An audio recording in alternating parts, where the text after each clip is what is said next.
주님께서 여러분과 함께 또한 사제의 영과 함께 마르코가 전한 거룩한 복음입니다. 주님 영광 받으소서.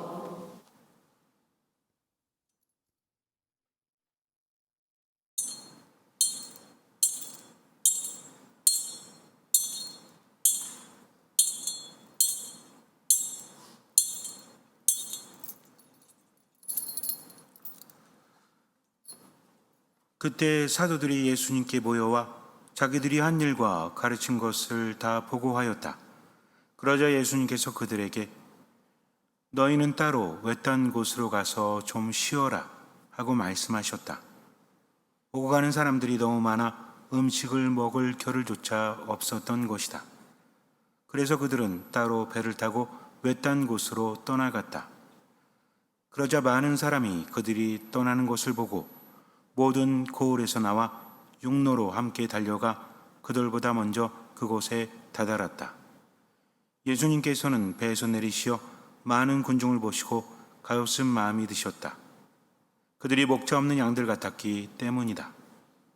그래서 그들에게 많은 것을 가르쳐 주기 시작하셨다. 주님의 말씀입니다. 그리스도님 찬미합니다.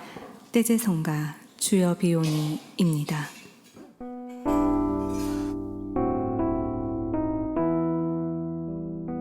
주여 비오니 들어주소서. 우리의 기도를 주여 비오니 들어주소서. 응답해 주소서. 주여 비오니 들어주소서. 우리의 기도를 주여 비오니 들어주소서. 응답해 주소서. 주여 비오니 들어주소서. 우리의 기도를 주여 비오니 들어주소서. 응답해 주소서. 어떻게 하면 행복할 수 있을까요? 몸이 행복하고 마음이 행복하고 정신이 행복하고 어떻게 하면 그럴 수 있을까? 우리들의 삶의 과제죠. 돈을 많이 벌면 행복할 수 있을까요? 많이 배우면 행복할 수 있을까요? 여러분들은 몸과 마음과 정신과 영혼이 행복하기 위해서 뭘 하고 계십니까? 기도 열심히 하고 하느님 안에 머물고 답이죠. 그리고 또 뭘 하고 계신가요? 매일 기도만 하십니까? 매일 하느님만 생각하세요? 우리는 직업을 가지고 또 가정을 이루고 또 함께 살아가지 않습니까? 굉장히 중요한 거거든요. 어떻게 하면 행복할 수 있을까? 그러면 반대로 어느 때 힘드세요? 살면서? 이런 노래가 있죠. 때론 눈물도 흐르겠지. 그리움으로 때론 가슴도 저리겠지 외로움으로. 잘 모르시는구나. 제가 제일 좋아하는 김광석이라는 가수가 부른 노래 제목이 뭐죠? 그거 있잖아, 한동준이 작곡한 거 아니에요? 아무튼 중요한 건 그게 아닙니다. 사랑했지만이라는 노래에 나오는 가사인데 눈물이 흐르고 가슴이 저리고 어떤 게 더 힘든 거죠? 때론 눈물도 흐르겠지 그리움으로, 때론 가슴도 저리겠지 외로움으로. 그리움과 외로움 중에서 어떤 게 더 힘든 겁니까? 물론 제가 가사를 잘못 말했는지 모르겠지만 어쨌든 제가 하고 싶은 얘기는 뭐냐면 외로움이 더 힘들다고 합니다. 요즘에는 홀로 살아가는 사람들이 면역력이 많이 떨어진다고 하죠. 우울하다고 합니다. 화가 난다고 합니다. 의욕이 생기지 않는다고 합니다. 어쩔 수 없이 혼자 살아가는 사람도 있지만 때로는 사람들 중에 있으면서도 외로운 사람들이 있죠. 아무도 나를 알아주지 못한다. 그래서 심리학자들은 말합니다. 인간이 행복하기 위해서는 사랑하고 사랑받으면 된대요. 그럼 우리 몸에서 옥시토신이라든지 엔돌핀이라든지 좋은 것들이 무지하게 나온대요. 근데 가장 큰 스트레스를 받는 경우가 혼자일 때, 외로울 때. 외롭다는 건 뭐죠? 더 이상 지켜줄 사람이 없다는 거죠. 더 이상 의지할 곳이 없다는 겁니다. 이것이 우리를 불안하게 하고 두렵게 하지 않습니까? 그래서 인간은 외로우면 몸도 마음도 행복할 수 없다고 합니다. 함께 해야만 몸도 마음도 행복할 수 있는데 누구와 함께? 사랑하는 사람과 함께 또 사랑해주는 사람과 함께 할 때 행복할 수 있다는 거죠. 하지만 모든 인간이 불안하고 모든 인간이 부족하다 보니까 사랑하면서도 그렇게 하지 못하잖아요. 마음으로는 사랑하는데 표정과 행동과 말로는 상처를 주는 경우가 더 많지 않습니까? 왜 그럴까요? 내가 불안하기 때문입니다. 진짜로 행복한 사람은 내가 어떻게 하든지 간에 끊임없이 나를 사랑해 줄 수 있는 사람. 그래서 사랑이 가장 강렬한 거는 연애라고 하죠. 하지만 가장 믿을 수 있는 사랑은 뭐래요? 자식에 대한 부모의 사랑이라고 합니다. 왜냐하면 다른 사랑보다 더 크기 때문에. 그렇잖아요. 보통 버림받을까 봐 두려워하는 경우가 있지 않습니까? 인간관계라는 건 그렇죠. 일방적인 관계가 어디 있습니까? 내가 아무리 잘해도 상대방이 나에게 잘해주지 않으면 떠날 수밖에 없는 것이 인간적인 관계 아니에요. 사랑하는데 계속 나를 힘들게 해, 계속 나를 괴롭게 해. 함께 할 수 있습니까? 함께 할 수 없죠.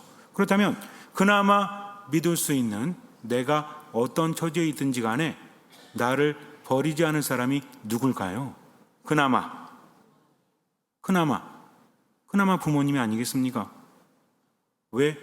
그나마 조건 없는 사랑이기 때문이죠. 그런데 부모도 나를 버릴 수 있습니다. 그러나 누구만큼은 하느님만큼은 나를 버리지 않으신다는 거죠. 하느님이 계시기 때문에 지금 내가 살아갈 수 있는 겁니다. 어쩌면 여러분들은 그런 말씀 많이 들으셨겠죠. 하지만 체험을 통해서 내가 느끼지 못하면 이것은 나에게 힘을 주지 못합니다. 하느님께서는 끊임없이 당신을 드러내십니다. 그러면서 당신 안에 머물라고 하세요. 당신을 믿으라고 하십니다. 뭐라고 하십니까? 너희는 나 없이는 아무것도 할 수 없다. 그저 내 안에 머물기만 해라. 내가 모든 것을 다 채워주겠다라고 하신다는 거죠. 하느님을 만난 사람은 아무리 힘이 들어도 하느님 바라보고 지금은 살아갈 수 있는 겁니다. 왜? 그분은 모든 것을 하실 수 있는 분이기 때문에 그래요. 나를 지켜봐주는 사람, 나를 버리지 않는 사람, 내가 어떤 상황에 있든지 나와 함께 하시는 분이 불가능함을 모르시는 분이라면 그러면 얼마나 편안하고 얼마나 행복합니까? 하지만 그것을 깨닫지 못하면 힘들 수밖에 없다는 거죠. 그래서 뭘 청해야 돼요? 하느님을 청해야 합니다. 그렇지 않으면 우리는 아무리 많은 것을 얻어도 결국에는 살아갈 수 없기 때문이죠. 가장 필요한 것은 하느님이다. 그래서 오로지 하느님만으로 넉넉하다. 하느님만으로 충분하다. 대대에서 성녀가 우리에게 전해준 거지만 실제로는 십자가 성요한이 성무일도 사이에 끼워놓은 식구라고 하죠. 기도한 거래요. 너무나 힘들었지만 그래도 하느님만으로 넉넉하니까, 하느님만으로 충분하니까. 근데 인간들은 어떻습니까? 하느님을 소중히 여기면서도 떠날 때가 많죠. 그래도 하느님께서는 나를 포기하지 않으십니다. 루카복음을 보면 돌아온 탕자 이야기가 나옵니다. 근데 이것은 돌아온 탕자가 주인공이 아니라 누가 주인공이다? 아버지가 주인공이라는 거죠. 아버지는 누구십니까? 하느님이십니다. 하느님은 끊임없이 기다리시죠. 돌아오기만을 기다리십니다. 그러면 모든 것을 해줄 수 있기 때문에. 근데 탕자는 유산을 받아서 떠났죠. 더 이상 아버지에게 돌아올 면목이 없는 사람이에요. 심지어는 더 멀리 떠났잖아요. 왜? 아버지가 찾아올까 봐. 먼 데로 가야만 찾아올 수 없기 때문에. 그러다가 돈이 다 떨어져 가지고 고생하게 돼서 굶어 죽게 되니까 그때서야 아버지를 떠올리죠. 아들로 간 게 아닙니다. 누구로 갔어요? 우리 아버지는 종들에게도 자비로우신 분이니까 내가 가서 아들이 아니라 종으로 받아달라. 왜? 먹고는 살아야 되니까. 그런데 아버지는 종이 아닌 누구로? 아들로 받아들입니다.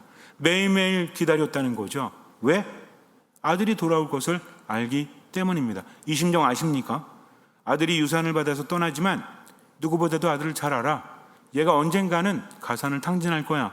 그때서 내게 돌아오겠지. 인간적으로 본다면 이거 되게 치사한 거 아닙니까? 받아들일 수 있나요? 받아들이기 쉽지 않잖아요. 왜? 정말 못된 인간이기 때문에, 그러나 아버지이기 때문에 받아들일 수밖에 없는 겁니다. 이 마음을 우리가 알아야 한다는 거죠. 그래서 부모의 사랑이 가장 큰 사랑이라고 하는데, 때로는 부모도 자식을 포기할 때도 있죠. 못된 부모도 가끔은 있는 것 같아요. 요새 뉴스를 보면. 어쨌든지 간에 세상이 망조가 들었는지 모르겠지만 자꾸만 그런 일이 벌어질 때마다 마음이 참 아프지 않습니까? 그러나 하느님은 결코 그러지 않으신다는 거죠. 이사야서 49장 15절을 보면 이렇게 말씀하십니다. 하느님이 당신의 마음을 우리에게 전해주시는 거예요. 이것을 마음속에 우리는 분명히 새겨야 합니다. 여인이 어찌 자기 자식을 잊을 수 있느냐? 여인이 제 몸으로 난 아이를 어찌 가엾게 여기지 않을 수 있느냐? 설령 여인이 자기 자식을 잃는다 해도 나는 너희를 잊지 않겠다. 누가 말씀하세요? 하느님께서 말씀하시는 겁니다. 그래서 신앙은 하느님을 바라보면서 지금을 할 수 있는 만큼, 보이는 만큼 살아가는 겁니다. 하느님은 나를 버리지 않으시기 때문에. 근데 하느님께서는 이 말씀을 우리에게 더 깊이 전해주시죠. 누구를 통해서? 예수 그리스도를 통해서. 예수님을 안다는 것은 얼마나 다행스러운지 몰라요. 구약의 사람들은 하느님을 알지 못했습니다. 그래서 예언을 통해서, 율법을 통해서 간접적으로 하느님을 알아갔죠. 하지만 예수님을 통해서 우리는 하느님을 마주뵐 수 있게 되었다는 거죠. 예수님 말씀하십니다. 나를 본 것은 아버지를 뵌 것이다. 즉 예수님께서 우리에게 갖는 마음은 하느님께서 우리에게 갖는 마음이라는 거죠. 예수님께서 사람들을 볼 때마다 자주 든 기분이 있죠. 특히 힘든 사람들 볼 때마다, 나병 환자를 볼 때도 그러셨고, 소경을 볼 때도 그러셨고, 외아들 잃은 과부를 볼 때도 그러셨습니다. 그리고 목자 없는 양들처럼 허덕이는 사람들을 보고 예수님은 어떤 마음이 드셨죠? 가엾은 마음이 드셨다고 합니다. 캐나다에서 범고래가 새끼를 낳았는데 얘가 약해가지고 태어난 지 얼마 안 됐는데 죽었대요. 근데 엄마는 그것을 인정하지 않습니다. 새끼가 자꾸 떨어지니까 얘를 코 위에 올렸대요. 그리고 3일 동안 몇백 킬로를 돌아다녔다고 합니다. 인정할 수 없는 거죠. 자식이 죽은 것을 받아들일 수 없어요. 몰랐을까요? 고래도 지능이 높다고 하죠. 어찌 몰랐겠습니까? 근데 가끔 뉴스를 들어보면 이런 경우가 있더라고요. 어떤 원숭이가 자기 새끼가 죽었는데 계속해서 끌고 다녔대요. 근데 이게 누구야? 어미 원숭이가. 죽었다는 거 알죠? 주변의 원숭이들 반응을 보니까 동물학자들이 말합니다. 분명히 죽었다는 거 알고 있대요. 주변에서도 다른 원숭이들도 그것을 알고 있다는 거죠. 근데 말리지 않는다고 합니다. 왜? 그것이 최선이기 때문에. 자식을 잃은 부모의 마음이 얼마나 아픕니까? 부모는 자식을 위해서 뭐라도 할 수 있는 거죠. 물론 요즘 세상이 너무나 상처가 많아서 내가 상처가 많으니까 마음은 그렇지 않은데 자녀들에게 상처를 줄 수 있습니다. 사랑하지 않아서가 아니라 그럴 수밖에 없는 거예요. 이거 위기입니다, 정말. 세상이 먹고 살기 편해지기는 했는데요. 마음은 점점 힘들어지는 거야. 그래서 뭐를 견디지 못합니까? 우울함을 견디지 못해요. 분노를 견디지 못합니다. 다른 부정적인 정서들도 있지만 대표적인 게 이 두 가지거든요. 그래서 우울하니까 삶의 의지가 뚝 떨어지는 거죠. 화가 나니까 견디지 못하는 거죠. 그러고 싶지 않은데 자꾸만 그렇게 됩니다. 그러다 보니까 내가 사랑하는 사람들에게도 상처를 주는 거야. 나도 힘들고 그들도 힘들고. 이 악순환에서 벗어나기가 너무 쉽지 않아요. 왜? 우리가 하는 모든 삶은 습관적이기 때문입니다. 그래서 어쩌지 못하고 힘들어하는 거죠. 가끔은 이런 생각을 해요. 나아질 수 있을까? 도대체 내 삶이 변할 수 있을까? 그럴 수밖에 없는 거죠. 왜? 너무나 좌절감을 느끼니까. 희망이 있습니까? 없습니까? 우리에게는 있죠. 누구? 하느님.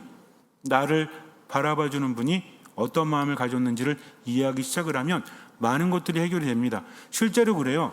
가족이라든지 친구라든지 아니면 애인이라든지 함께하는 사람들 안에서 때론 내가 상처받지만 그 사람들의 마음을 아는 순간 감동을 느낄 때 있죠. 내가 여태까지 잘못 알았구나. 저 사람이 나를 정말 사랑하는구나. 비록 나약함이 있지만 그래도 나를 아껴주는구나. 나를 버리지 않는구나 라는 것을 알았을 때 우리 힘이 나지 않습니까? 예수님께서는 힘든 사람들을 볼 때마다 가엾은 마음이 드셨다고 합니다. 가엾다라는 표현을 성경에서 찾아보면 신약 성경에서 히라버로 스플랑크니 조마이라는 단어를 쓰고 있어요. 이건 뭐냐면 애간장이 녹는 단장, 이런 뜻입니다.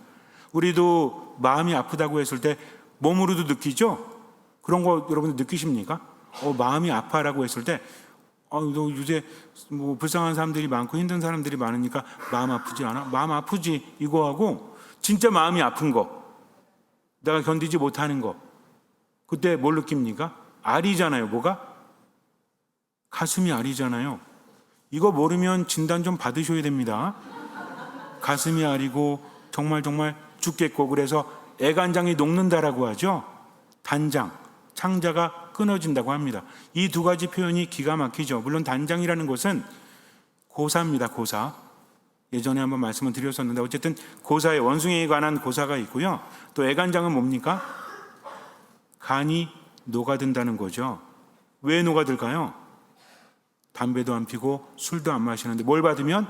스트레스를 받으면. 근데 스트레스 중에서 가장 큰 스트레스가 뭔지 아세요? 내가 사랑하는데 어쩌지 못하는, 내가 아픈 게 아니라 내가 사랑하는 사람이 아프니까 그것을 지켜봐야 되는, 그것이 뭡니까? 애간장이 녹는다는 거죠. 근데 예수님께서 우리를 바라보실 때 바로 그런 느낌을 가지셨다. 그분이 능력이 없기 때문이 아니라 우리가 힘들어하는 것을 보면서 괴로워하시는 거죠. 마치 창자가 끊기고 간이 녹는 것 같은. 그래서 스플랑크논이라고 한다면 명사형으로서 우리 안에 있는 내장을 의미한다고 합니다. 요즘에 여러 가지 연구에 의해서 이런 게 있대요. 보통 뇌에 감정이 있다. 요즘엔 그런 추세죠. 근데 여러 가지 연구에 의해서 우리의 내장 기관에도 인간의 감정이 녹아 있다. 특히 이식을 받은 경우에 나는 전혀 그렇지 않았는데 성격이 바뀌거나, 근데 보니까 이식해준 사람의 성격이 내 안에 생기는 경우도 있다라고 합니다. 참 신기하죠, 그죠? 근데 옛날에는 어디 안에 감정이 있다라고 생각했다고요? 과학은 발전하지 않았지만 우리의 장기에, 우리 안에 있는 내장기관에 감정이 있다라고 여겼던 것처럼 이스라엘도 그랬다는 거죠. 그러니까 예수님께서는 어떠세요? 우리가 힘들어하는 모습을 지켜볼 수 없으십니다. 그래서 어떻게 하십니까? 고쳐주시고 위로해 주시고 안아주시고 말씀해 주신다는 거죠. 예수님의 치유 방식을 보면 이게 너무나 드러나지 않습니까? 특히 나병 환자가 예수님께 오죠. 목숨 걸고 옵니다. 왜? 돌 맞아 죽을 각오라고 오는 거거든요. 그래서 예수님 앞에 엎드려서 뭐라고 하죠? 하고자만 하시면 저를 깨끗하게 하실 수 있으십니다. 그랬더니 예수님이 뭐라고 하십니까? 내가 하고자 하니 깨끗하게 되어라. 말만 하셨나요? 그의 몸에 손을 대십니다. 이거는 엄청난 행위입니다. 왜냐하면 나병 환자는 부정한 사람이죠. 부정한 사람을 일반 사람이 만지면 어떻게 돼요? 부정해지는 겁니다. 근데 예수님은 손을 대셨다는 거죠. 그러면서 내가 하고자 하니 깨끗하게 되어라 라고 말씀하시는 것은 단순히 몸만 치유하시는 것이 아니라 마음도 치유하시는 거죠. 영혼도 치유하시는 겁니다. 왜? 사랑하기 때문에. 그냥 의사가 아닙니다. 예수님은 우리를 너무나 사랑하는, 그래서 목까지도 바치신대요. 나는 착한 목자다. 착한 목자는 양들을 위해서 목숨을 내어 놓는다라고 하십니다. 오늘 예수님께서는 제자들과 함께 외딴 곳으로 쉬러 가시죠. 제자들도 예수님의 사명을 받고 가서 사람들을 가르치고 병을 고쳐주고 기적을 행하고 그 돌아옵니다. 되게 피곤하겠죠. 예수님도 피곤하셨겠죠? 어떻게 할 수 있죠? 그들이 워낙 사람들이 몰려들어가지고 뭐 할 틈도 없었대요? 음식을 먹을 틈도 없었다고 합니다. 그러니까 한적한 데로 가서 좀 쉬어라 하고 예수님과 제자들은 배를 타고 갔죠. 하지만 사람들은 어떻습니까? 내버려 두질 않는 겁니다. 왜? 이 좋은 기회를 놓치고 싶지 않으니까. 예수님의 말씀을 들을 때는 가슴이 뜨거워집니다. 그분의 치유를 볼 때는 내 안에 희망이 솟구치는 거죠. 그래서 보고 싶은 겁니다. 함께 있고 싶은 겁니다. 예수님이 배를 타고 가시니까 어떻게 합니까? 육로로 배를 따라가죠. 갈릴리 호숫가가 굉장히 크다고 했죠. 그 배를 따라갈 수 있을까요? 저는 이런 생각을 해요. 물론 성경에 나오진 않지만 사람들이 먼저 도착을 했다고 하죠. 그리고 배가 나중에 도착하지 않습니까? 근데 이걸 보면 걸어서 따라갈 수 있는 거리라는 겁니다. 몇 킬로 정도 될까요? 배가 가는데 따라갈 수 있는 거리가 어느 정도 될까요? 물론 집념을 가지고 포기하지 않는다 해서 몇십 킬로 갈 수 있는 분도 있을지 모르겠지만 일반적으로 제가 볼 때는 1킬로도 안 간 것 같아. 뭔 얘기예요? 돌려 그러셨겠죠. 왜? 너무 심각하게 듣지 마. 제 생각입니다. 한적한 곳으로 가자고 했잖아요. 그럼 사람들이 없는 데로 가야 될 거 아니에요. 근데 사람들이 먼저 도착을 했어. 그 다음에 배가 도착을 했어요. 우리가 상식적으로 볼 때 이거는 목적을 포기한 거잖아요. 그렇지 않습니까? 내리려고 그랬는데 많이 있어. 그럼 어디로 가면 돼? 아니, 딴 데로 가면 되지. 못 쫓아올 대로. 근데 그리로 갔다는 건 뭡니까? 목적을 포기했다는 거죠. 왜? 징그러워가지고? 아니죠. 예수님의 사랑 때문에. 예수님께 내려서 보시니까 어떤 마음이 드십니까? 1번 짜증이 나셨다. 이것들이 진짜 너무하는 거 아니야 이거? 밥 먹을 시간은 줘야 될 거 아니야. 쉴 시간은 줘야지. 니네만 살고 나 죽으라고? 이러십니까? 그들을 보고 1번 짜증이 이셨다. 2번 가엾은 마음이 드셨다. 가엾은 마음이 드셨죠. 왜 그렇습니까? 이거 중요합니다. 그들이 목자 없는 양들 같았기 때문이다. 목자 없는 양들은 어떻게 되는지 아세요? 죽습니다. 유목 생활을 하거든요. 우리나라 목장처럼 아리랑 목동 이런 거 아니라고 했죠. 유목 생활 뭡니까? 양 데리고 목자들이 풀 있는 데 갔다가 이동하는 겁니다. 이게 보호받는 곳이 아니에요. 양들이 보호받지 않으면 어떻게 돼요? 죽어요. 먹을 것이 없습니다. 양이 버려지면 어떻게 되는지 아세요? 밤을 샐 수가 없어. 왜? 배고픈 맹수들이 분명히 잡아먹을 것이기 때문입니다. 그래서 예수님 뭐라고 하십니까? 목자가 양들을 데리고 집으로 오다가 뭔가 이상해가지고 세봤죠? 근데 어때? 한 마리가 없네? 이 한 마리는 어떤 양일까요? 1번 성실한 양, 2번 비성실한 양. 비성실한 양이겠죠. 그럼 어떻게? 잘 됐어 아주 그냥.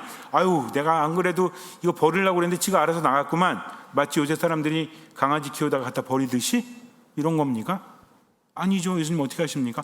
99마리를 내버려둔 채 한 마리를 찾아 헤매지 않겠냐. 목숨 걸고 가는 겁니다. 이거 목자도 위험하거든요. 이게 예수님 마음이라는 거죠. 그러니 예수님은 나를 어떻게 보십니까? 가엾게 보십니다. 죄가 많고 부족함이 많고 단점이 많다고 할지라도 하나님은 나를 포기하지 않으십니다. 심지어는 젖먹이를 어미가 있는다고 할지라도 그분은 잊지 않으신대요. 그럼 어떻게 살면 돼요? 힘내서 사십시오. 얼마만큼? 할 수 있는 만큼, 보이는 만큼. 몸이 아파요. 마음이 힘들어요. 괴로워요. 괜찮아요. 하느님은 기다리십니다. 하느님은 이해하십니다. 가장 큰 죄가 뭔지 아세요? 포기하는 거예요. 어차피 내 인생 글렀어. 그러지 말고요. 보이는 만큼만 살아가면 누가 살리십니까? 하느님께서 나를 살리십니다. 그러니까 보이는 만큼만 또 할 수 있는 만큼만 살아가고 나머지는 하느님께 맡긴다. 왜? 그분은 나를 버리지 않으시니까. 잠시 눈을 감으세요. 하느님 믿고 지금은 사십시오. 그분은 나와 함께 하십니다. 어떤 경우에라도 나를 버리지 않으십니다. 그분은 나를 가엾이 보십니다. 믿고 가시면 돼요. 나머지는 맡기면 돼요. 이 거룩한 미사 안에서 온전히 주님을 믿고 듣는 마음으로 머무십시오. 주님께서는 그 믿음을 보시고 우리 삶에 놀라운 기적을 일으켜 주실 것입니다. 아멘.